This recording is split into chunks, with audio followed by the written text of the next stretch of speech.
exciting things. And there's such a need for working with students with complex needs. So I think there's been lots of requests for the topics you're going to cover. So thank you, Erin James, for presenting today, and I will send it over to you. Thank you. All right. Hi, everyone. Thanks, everyone, for coming. I am going to be going over some of the things that I do from the day-to-day with my students. I typically, a little bit about me, I am mainly in Hampshire County, so I see a lot of kids with nonverbal, minimally verbal. I see kids that are a lot of challenging behaviors, and then I have a lot of children that also live in a residential program as well.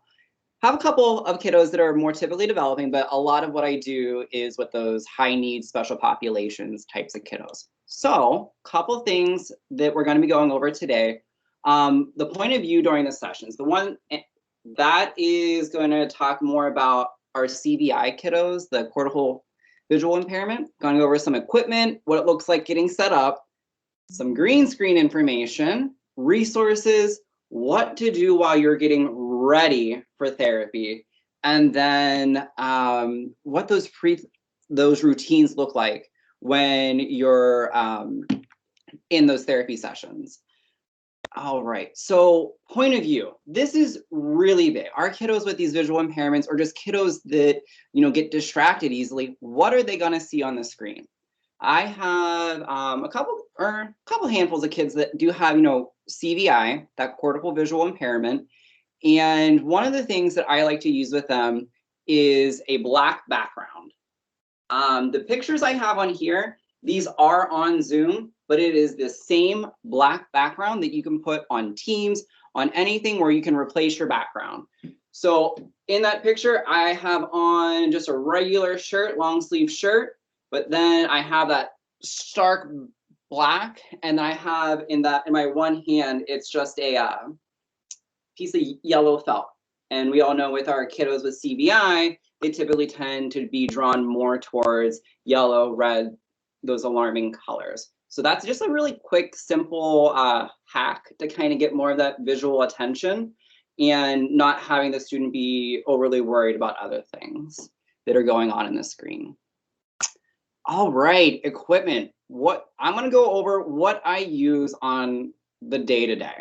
And then we're going to kind of go into stuff that you need before you get set up with everything. So the big things I use are our go-go speech. If you don't know what go-go speech is, it's first coming at you. Chrome extensions are big. All of this stuff here on this screen, I use frequently. To do what I do, I use a Teams account, a free Zoom account, and then a Boom account. There are links to creating a free Zoom account and creating a Boom account as well. You do need those to do what I'm going to be showing you next. So, go-go speech.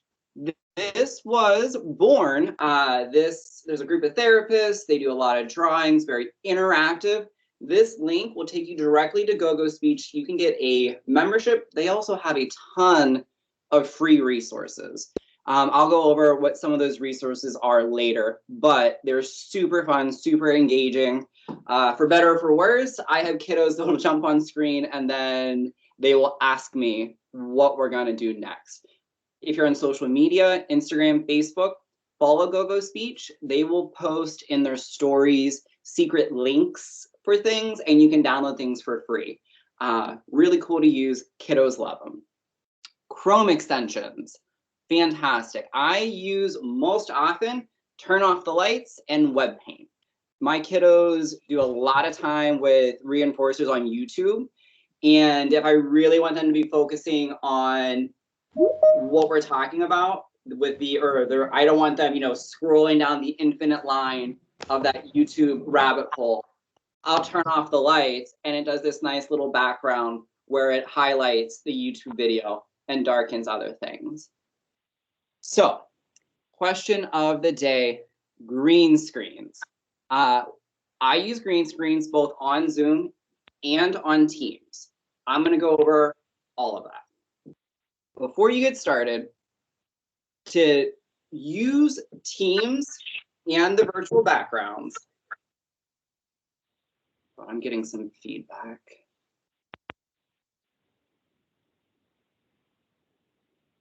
Okay, so to use,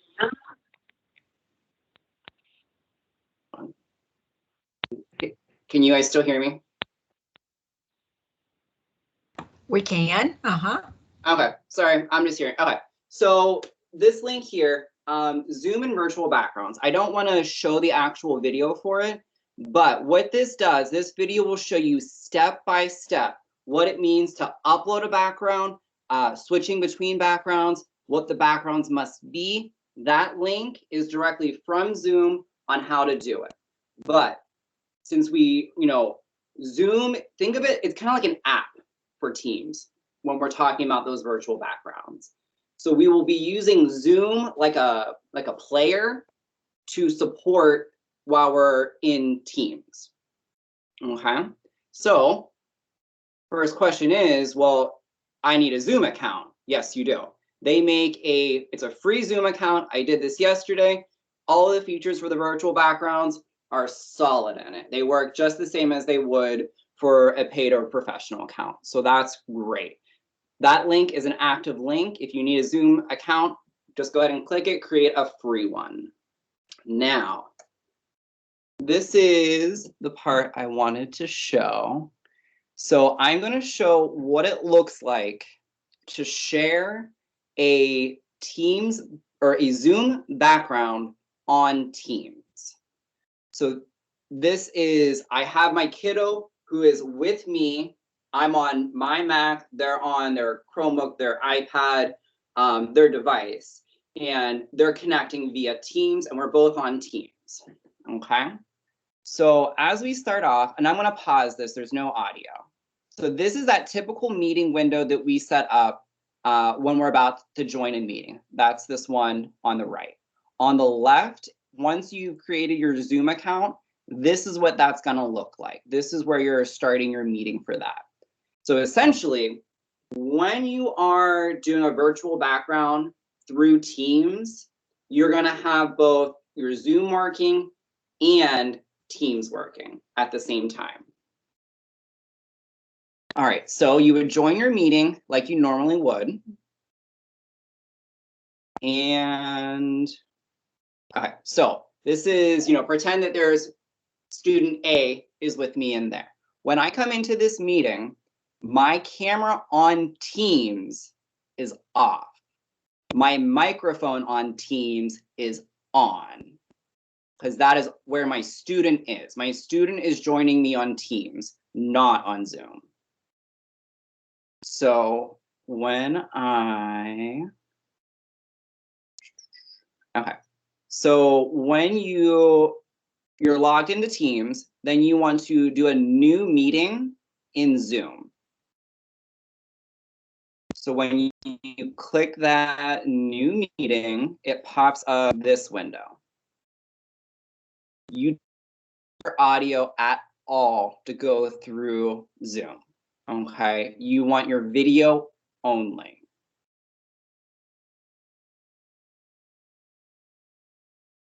Okay.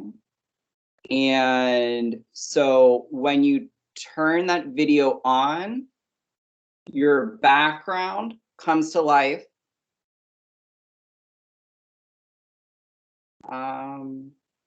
It says my presentation ended. Do you guys still see it?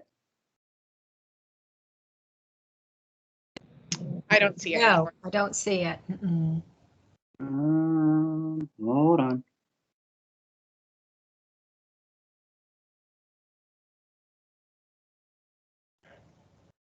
All right, is it back? Yes. Okay. All right, so this Zoom meeting on the left, that is me with my camera on. And now I'll jump to my Teams window. I'm gonna share just like you would any other website or activity. But if you look, it says Zoom meeting. So I'm gonna send my Zoom meeting window to my student. Now my student sees me with my virtual background. I promise I'm happier than that normally. Just right there, it's me. All right, so when, oh, let me back that up a sec. Okay, so here's your Zoom window.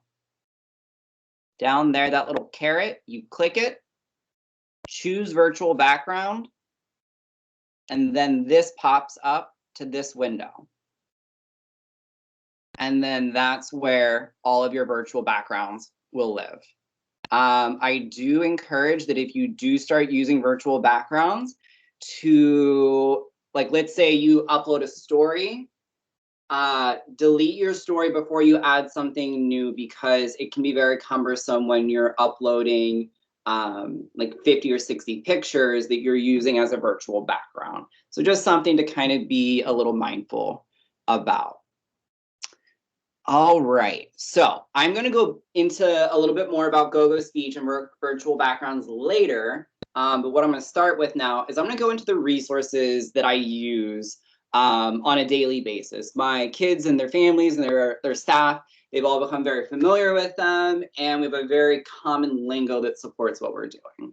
So the main types of resources that I use a ton of boom cards. They're movable, draggable, clickable.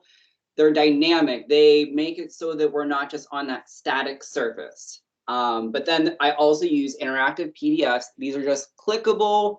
You can do minimal navigation, but it's just a very simple approach to it. Then you also have virtual backgrounds. So I'm going to give you guys some resources, things that I use that if you're like, all right, I have this kiddo virtually, now what? So these are the resources too that are more for the kids that like, let's say, you know, that they already have some of those work skills and you have that rapport and you're ready. That's when I'm already using these things. So if we're not quite developing in that relationship, I'll explain that, but I don't jump right into these when I'm working with my kids.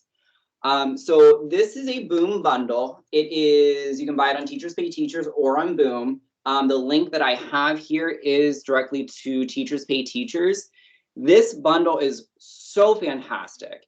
All of those things in that column are all targeted in this bundle. And these items are presented in either a field of 2 or 4. I love it for building that language, starting at, you know, that field of 2, seeing how that goes. They can get some intermittent success with it, and then you can bump it up to that field of 4. It also, which is really nice about it is, and now here, these 3 previews are directly from Teachers Pay Teachers. So the example I have on the far left, this one is one of the describing ones. And so it's a field of 2, and then the student has to pick which one represents dry. And then obviously if you click, it gets a circle green. If you get it wrong, then it gets that whoops. The middle image is for pictures in a field of 4. Again, that's, you know, you're taking that complexity up just a little bit more. And then this third one is at the end of each deck. They have I keep getting a notification that my internet quality is poor. So if I go out, can you just let me know? Okay.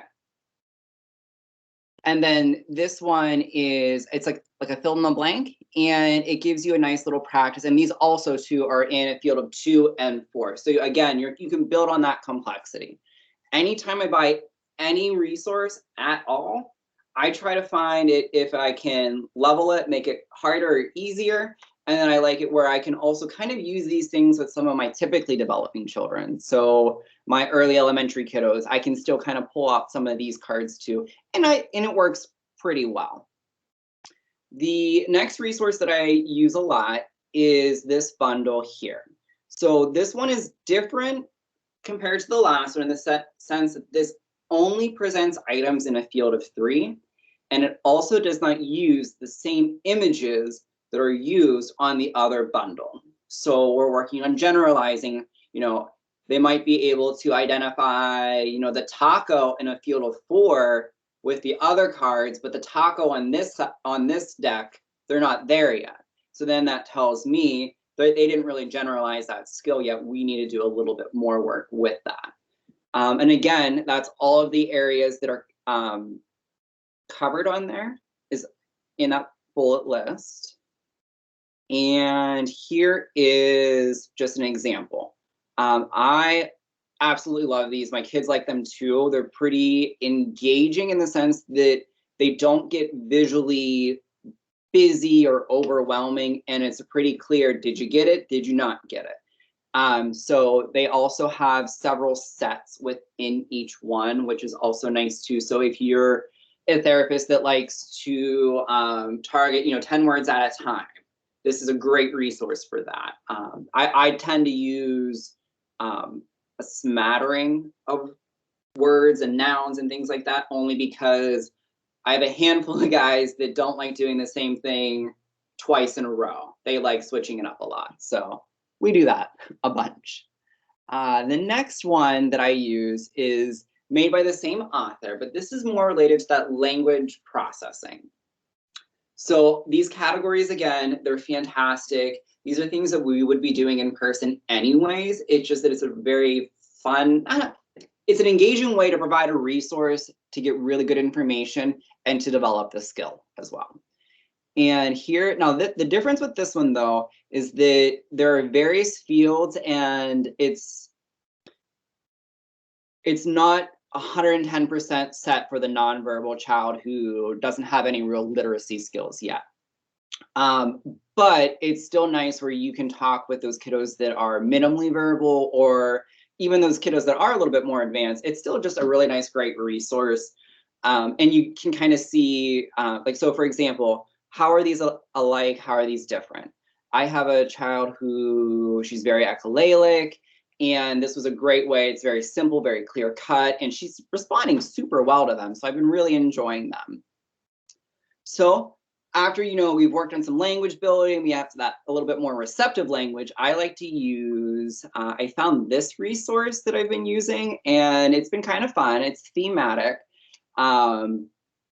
This one here is just the farming example, and because a lot of my kiddos, they really, really like to, talk about and like look at pictures of horses and animals, because at their high school, they do have access to like a little, I don't want to say it's a petting zoo, but they have like goats and things like that. So farm animals were just a really great in to kind of get some of that interest going. And so this is just an example. Again, great resource for our verbal and our minimally verbal and our nonverbal, because it's discussion questions. You can make an inference, do all these things. And I meant to say this earlier, but on each slide where there's a resource, there's a logo that indicates what kind of a resource it is. So we have our Boom Learning, that's a Boom card. And then I have a little symbol here for the PDF. So that means it's an interactive PDF. All right. I like doing theme things. I know that I feel like in typical special ed speech therapy, you get to, there's all those fun things with, making snowmen, making Christmas things or holiday things. I still like to do thematic things with my kids just because I think that it's a nice way to stay relevant and it's appropriate for them to talk with their families. So these next two slides are some interactive PDFs. Again, there's a TPT link to go directly to them. And these are all bundles as well. And it's a year-long language resources. And then that screenshot on the right for those, that's all the areas targeted. And this example down here, it is a clip art based activity. So you got to make sure that, if your kiddo does not have the ability to visually process clip art, then this activity is definitely not going to be for them. If you have a kiddo with CVI, this is not an activity for them because the backgrounds are very, very busy. I mean, also depending on what level of CVI they're at. But that's just something to keep in mind. And so here's another one.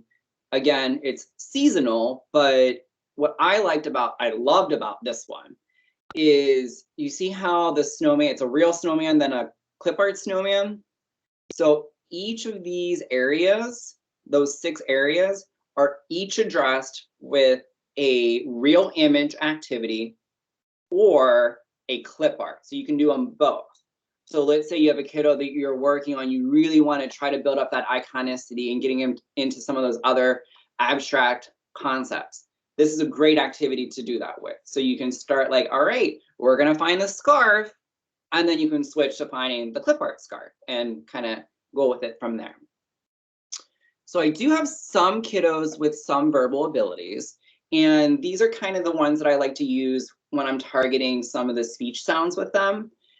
I use the apraxia cards from this bundle every week. My kiddos really, really like them. They're simple and they're pretty direct on what you need to get done. I will just, and they're clickable. So, you know, as you can put an X in them, you can draw on them. For my kids, I will block out that many boxes, just because if they saw that they had to do 10 trials, they might not be that happy with me. So I might have them do 4. So I do some adaptations for that. And that's just using like a web paint to block those off. So one of the recent ones I found was this early language and listening activity. I've had a few kiddos that have really responded well to this. It is so there's 2 sets of these, but each one is filled with all of those activities that are in it. And they're just simple, draggable background, or not backgrounds, it's a setting and you have to make it do something.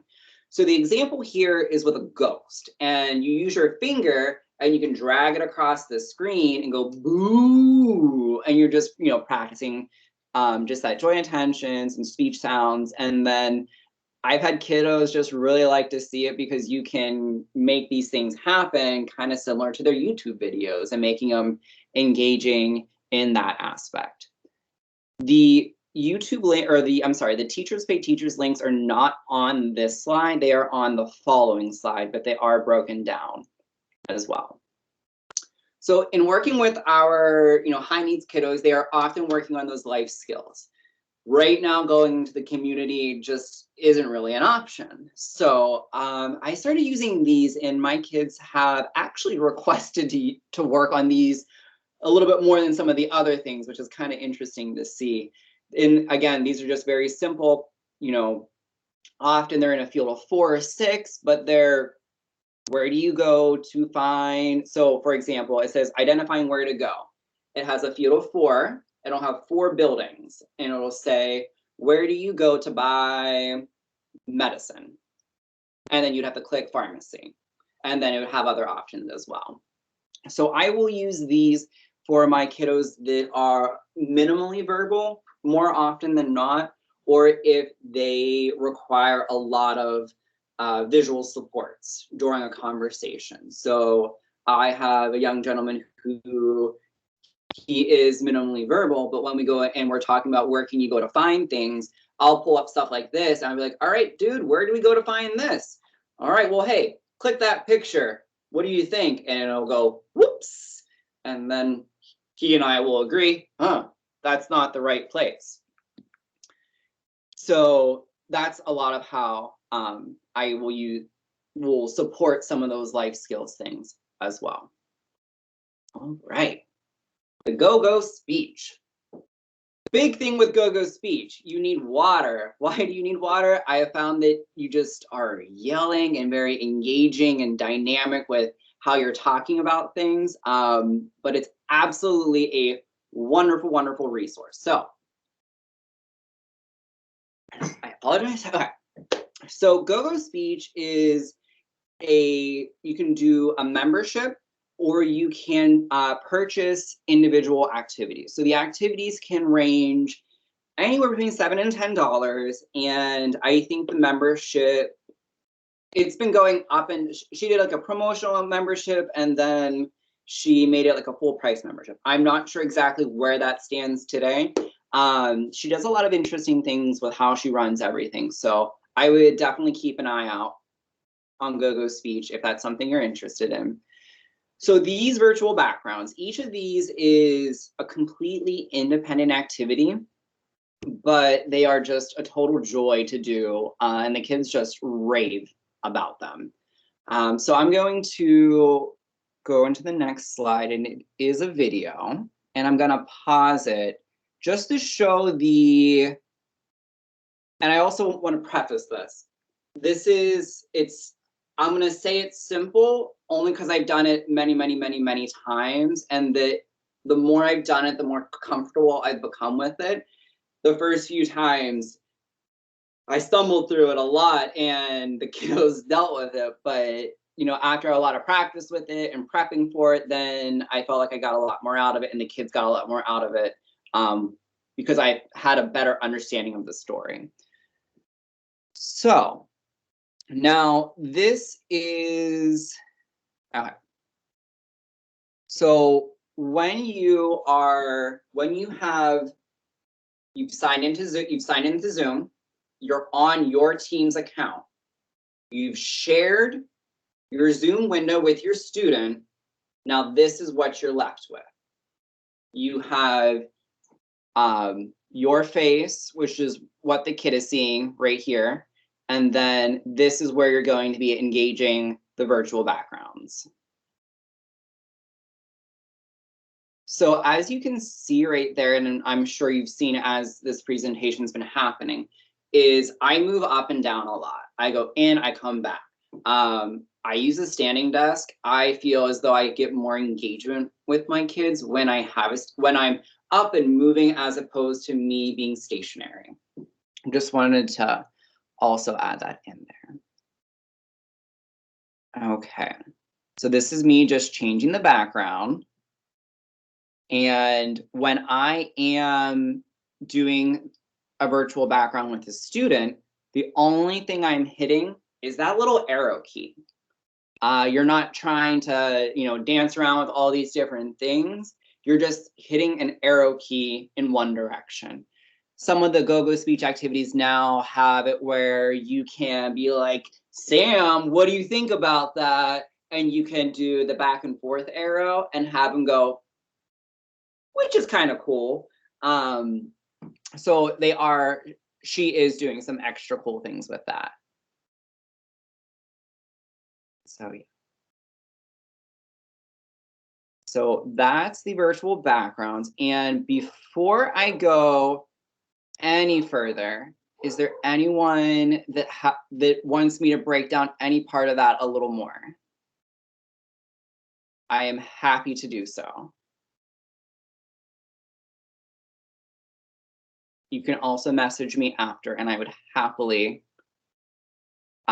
show anything again. Just let me know. All right. So after you've done all this, you've obtained some resources, you've gotten ready. Now we're going to get ready to see our students. So prior to me even getting that student in front of me, I start thinking about what the student goes through on a day-to-day basis. What are they used to? When we're talking about our high needs kids, we've always have said home and school have always had different expectations. And when we're working in their home, we are taking a set of rules that these children and these young adults have had for years, and we're telling them, all right, break that habit.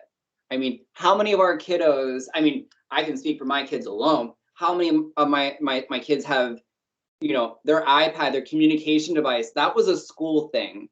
When they came home, it stayed in their backpack. Now we're saying, hey guys, open that up. So when I'm working with a student, I think, what is their learning history? How do they feel about these things? Is this a student that, when they go home, mom, dad, or caregiver does 90% of the stuff for them? I look at those kinds of things.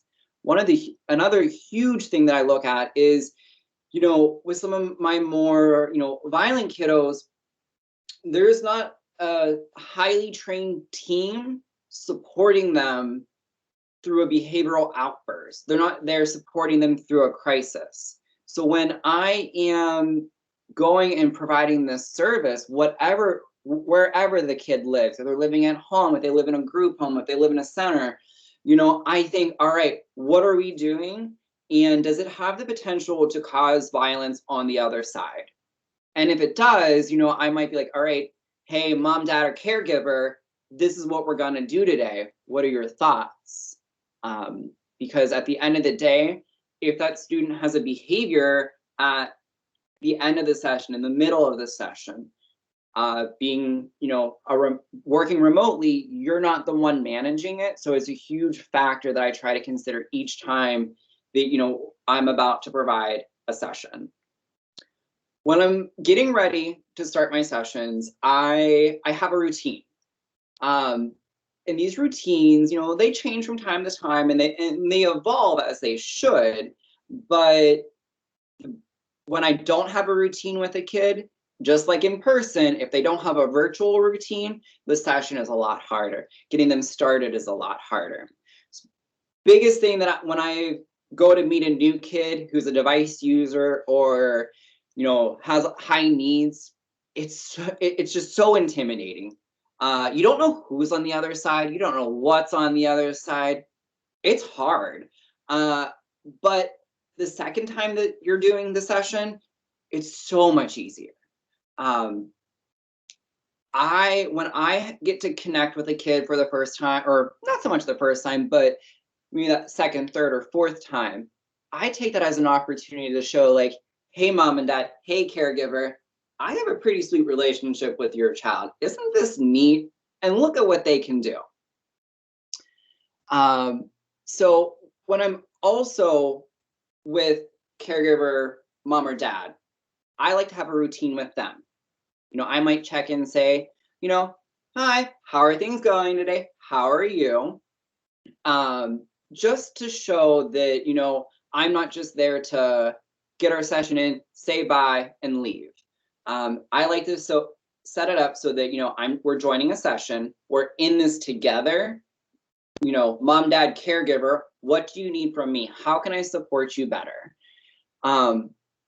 I also, when I get my kiddos on the screen, I'm looking, what is this kid going to look forward to?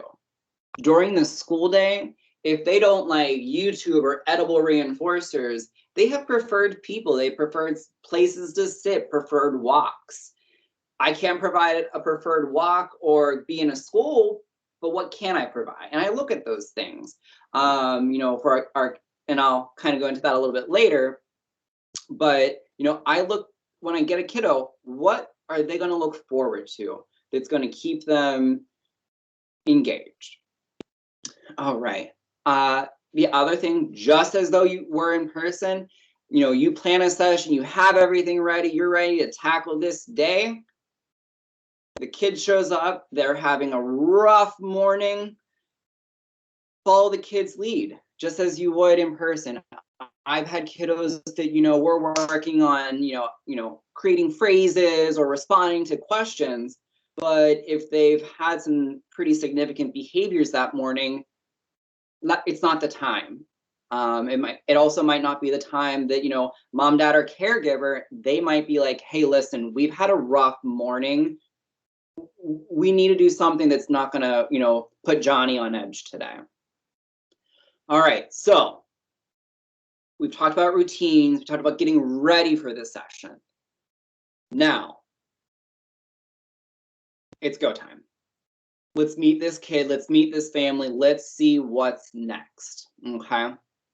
So, prior to even getting that kid on that call, I'm asking the family, you know, hey, what's your Wi-Fi status? How are we connecting? Do they have email? Do they know how to use email? How comfortable they are with technology? When I get that information, I look and I try to see, you know, what I need to do next. If I have a family that says, hey, I have Wi-Fi, but I have no idea how to turn it on. Is it on right now?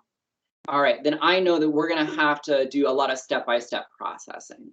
So even though, yes, you're providing therapy to that student, that student is going to be dependent on mom, dad, or caregiver to support that therapeutic exchange.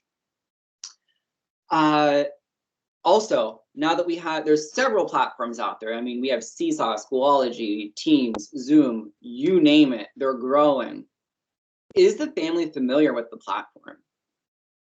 I know I've had families that are more familiar with Teams, but then when I send them a Boom card, they're just taken aback by it because they're just like, I was good with Teams and now you're giving me this. It's harder for them. So I'll break it down. We'll take multiple times where we're trying to get it to work, but it does end up working. I also like to know, and this might not be a question that's, for the family, but how familiar are they with the child's disability? Do they understand the severity? Are their, expectations for the child realistic? Because now we're taking those expectations that before were, those school-based expectations to now, what does that look like in home, like in the home? Might need to be doing a little bit of coaching for this. And that's where you're going to be going and getting that, when you're building that relationship and you're getting everything going, that's where you're getting that routine, that common lingo. And it's huge. It makes such a big difference. And so when I am with my kids virtually, I look at me like I have the key. I have all of the keys. You want a key, I have it. But I'm never going to be for now, I'm not going to be able to open that door. But I can give them all the keys. I can equip people to support that student better. And that's a lot of the mindset that I try to take in this. And I'll tell families that, hey, listen, I got the keys, but if we're going to make this work, you're opening the doors. And when I put it in their court a little bit too, and with a lot of relationships with them, it does work out really well. So what are you going to do? Johnny sits down. He's right in front of you. Visual attention, capture it, get your videos ready. If I have a couple kiddos that speech is not always their most fun thing, but what I will do is that I'll be like, all right, I need 1 minute before you bring in so-and-so, and I will have, Aladdin playing, or I'll have Jafar, or I'll have someone in the marketplace. I'll have something happening that I know that when that kiddo sits down, they're going to be glued to the screen, even if it's just for a second, and that hopefully that'll be enough to start that engagement. Okay, so what if a kiddo doesn't like videos or doesn't like music? Some kiddos are, snack motivated. Work with the family, work with the facilitator, the caregiver, see what the options are. You know what, it might be, hey, we're going to structure our session we're going to do speech at 11, and then the moment speech is done, it's going to be lunchtime. So speech, then lunch. So providing that level of structure too can also be rewarding in that aspect. So these kids, they run on, these higher needs kids, they kind of run on this different continuum than my typically developing kids. And I call it like a dimmer switch. So when I'm working with my kids in the elementary school, that, we're working on our ERs and stuff like that, rapport building, it's 1 to 2 sessions. You flip that switch and you start therapy. You go for it, right? With our high needs kiddos, it's a light switch, but it's a dimmer switch. We're building tolerance to what we're doing. That rapport building, it's not going to be just 1 day. It might be a week. It might be 2 weeks. It might be longer than that. We don't know how much it's going to take for that young person to buy in to what you're doing. So what do I do first? My kids, when I meet them for the first time, I want me to be the access to all things fantastic. If you like asking for a cookie, you got to ask me for a cookie and I'll tell you yes. You want to watch a video, I'm going to have it there as much as I can. But when we're doing this, I like to decrease we have a high level of reinforcement first with a little bit of work, and then I like to reverse that. more work, less reinforcer, but that's relationship dependent.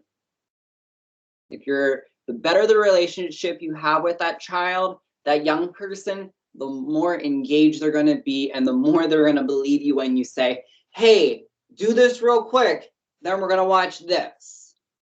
So what do? How are you going to get the most work done with the least amount of time spent off task?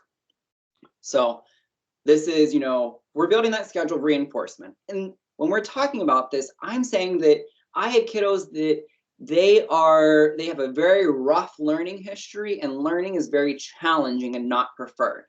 So right now, we're at a 1-to-1 ratio. So they answer one question, they get 10 seconds of YouTube. And I watched more Dora, more old videos, I watch country westerns, you name it, but I do it in a ratio. Hey, you want that? That's totally fine. We got to get something done first. So I have kiddos that, we'll start out on that 1-to-1 ratio, but, we'll build up to like a 1-to-2. So they might do a little bit of, 2 bits of work, and then they still get a little bit of their reinforcer. This is also saying, that this isn't just all right, today is February 1st, we're at a 1-to-1, April 1st, we're at a 1-to-3, this is a very fluid intervention. It's a very fluid, and it changes, so if I've had a kiddo that, there might have been a physical intervention, but typically this kiddo is at a 1-to-3 ratio. Well, that day, if they, just had a hands-on intervention, their tolerance to therapy and stress might not be that high. So I take that into consideration, and I lower that ratio for them. And it's not like, all right, I lower it and then the next day I keep it that low. I try to go back up to where we were at, because I know that the young person can handle it. All right, so when I'm doing these early stages, I'm looking for that joint attention and rapport. It's a ton of YouTube, cause effect, where we're, I'll share with them the YouTube and they start and stop the YouTube. I'm looking at, can they access this screen as well? It's huge. What if, the young person, we're providing all these materials visually, but they can never seem to find that right side of the iPad or that right side of the screen? Well, then I got to start finding some activities or some videos or some ways to show that child that, hey, there's all this whole world over here. We got to look at everything. I'll also use this as a great time to do initial requesting. What do you want to watch today? Oh, okay, fine. Let's watch Paw Patrol today. Fantastic. All right, so when I do this YouTube with the screen, with the cause effect, rapport building, joint attention, when you give the kiddo control, you don't want to be clicking on your side, because it messes up how things are connecting. So what I do is I will use a keyboard and I will hit the space bar. And if you're on one window when you go to share, you'll be able to start and stop the video without breaking any of the connections. All right.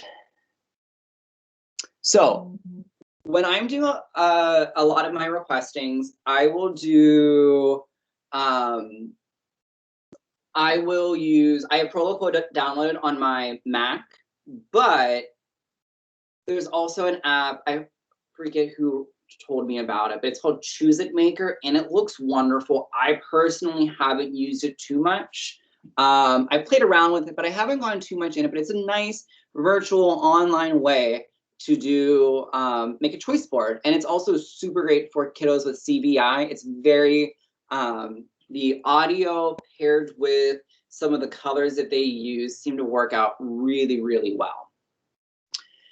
So some of you might be asking, all right, Erin, this is great. You have a lot here, but when I go to sit with my kid, it gets awkward. I don't have all these things to really, talk about all the time. What do you do? I talk to myself a lot, but I treat it like a monologue. You know, I might talk about, oh, man, did you see that, Johnny? I was standing up and I almost tripped. Did you laugh at me? It's not funny. So granted, I know Johnny's not, saying that's funny, but it's showing that, hey, sometimes, that might be a comical thing. A lot of my kids, they enjoy when I'm like, hey, sorry, just tripped. Oh, gonna sit down now. It's really big in killing that downtime so that you don't feel awkward. And I feel like the kiddos really enjoy it because you're giving them some good modeling as well. All right, so another aspect of engagement is increasing and decreasing your proximity to your camera. Standing up and sitting down, huge. Even right now, while I'm engaged in this conversation, I am moving in, I'm moving back, I'm having my hands be a part of this.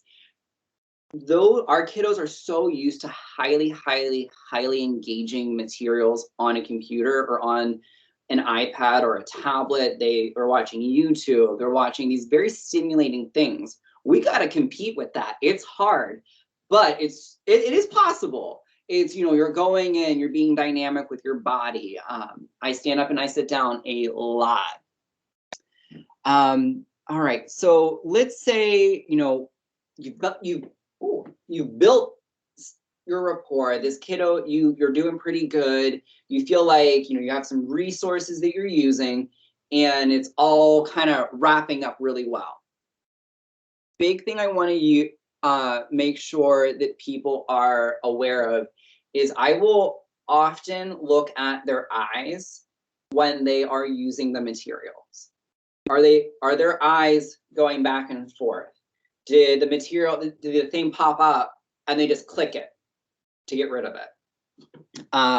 What did that look like for them? Why is that important? That to me is a way for me to see, did they just respond and quickly respond to have me to stop talking? So if they do a quick response without looking, I treat that the same as though if I were in person.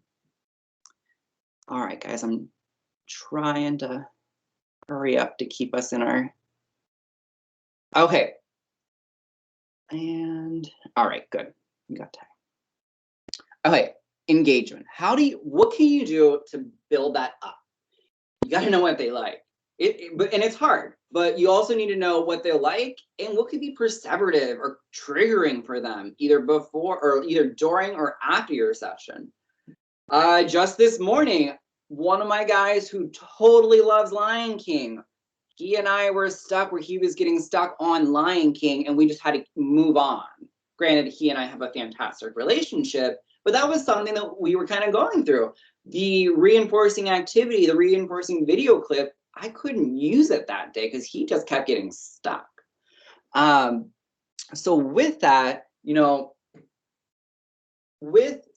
finding out what they like, I included a reinforcer assessment. This is from Teachers Pay Teachers. I've used this before in addition to just, talking and caregivers. So when I'm looking at engagement with my kids, I look at what they like already. So my one example is I have a student that likes country westerns. For him, I cannot be overly loud. I can't be jumping around. I can't be super over the top. I got to kind of keep it mellow. But then my kiddos that like these short animated, Paw Patrol, SpongeBob, that's where I can go. I'm juggling fire in the background. So I look at that too. What they like on YouTube or on TV, I try to see at how fast paced that is and where I need to put myself. So visual prompting, I do a ton of this prior to doing any physical or gestural prompts. Just how you would do in like a PowerPoint or any screen share, going and circling your mouse over things. If you're doing a boom card, and let's say there's those 4 choices, when you take your mouse and you hover over it, it'll highlight that box a little bit, and it's a nice little visual prompt. I will also use things like web paint. and I will highlight with, red and yellow colors. Again, remember, red and yellow, that's great for our CVI kiddos as well. So what should you do when you're working with a kiddo? You say, hey, Johnny, show me cow. Johnny selects the dog. Okay, John, that's the dog. So what I do is when I'm working on those kinds of things and they've identified it wrong, I'll go and I'll pull up a Google search and we'll find every kind of cow. And then that might lead us down a path where we're talking about the barns. And look, here's a red barn, here's a brown barn. Oh, isn't that neat? Hey, what's your favorite barn? Pick one. Which one do you like the most? And so, yes, it's not so much of a verbal dialogue, but it's that teachable moment. So once we're done showing that cow, I'll pull up the work again. I'll be like, all right, Johnny, which one's the cow? And then Johnny touches cow. I'm like, yay! And then we go and we watch our John Wayne video. And then, we'll switch back to our work and then tackle more of our work. All right. I think we're there. At the end, does anyone have any additional questions or any questions? This has been wonderful, Erin. Thank you. I do have the link to the survey for everybody. Everybody needs to complete it in order to verify your attendance today. So I'm going to put the link in the chat box. And it closes on Monday at midnight. We can't keep it open because I need to get Scantrons and so forth out. So you need to complete the survey today or Monday. And this is approved by ASHA. And you will, if you use the ASHA CEU registry, then you would ask for a Scantron. If you do not use the ASHA CEU registry, don't request a Scantron. And if you have any Of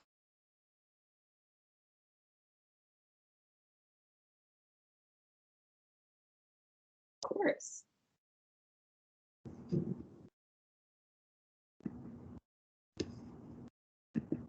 Hey, Erin, let's go ahead and put that.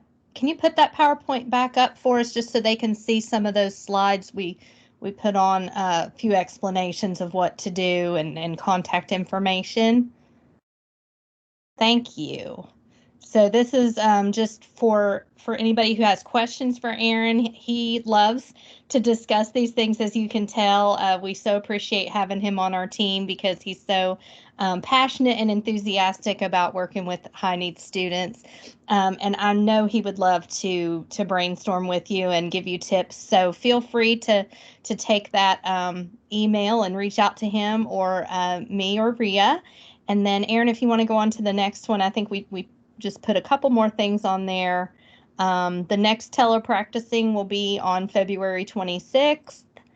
So be sure to hang with us then. And that is at 1 o'clock, isn't it now, Libby and Leanne, or is it, do I have the wrong time on there? It is at 1. Okay, good. I thought I got it right. From now on. Yes. All right. 1 to 2 from now on. Yes. And then here's some of those slides. And we actually put a link in the PowerPoint as well for that survey.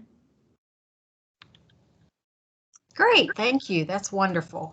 So we'll make sure we upload that PowerPoint. Right, and just remember it will end. It closes Monday. I had to put a deadline, or otherwise I get them 2 or 3 weeks later. So gotcha.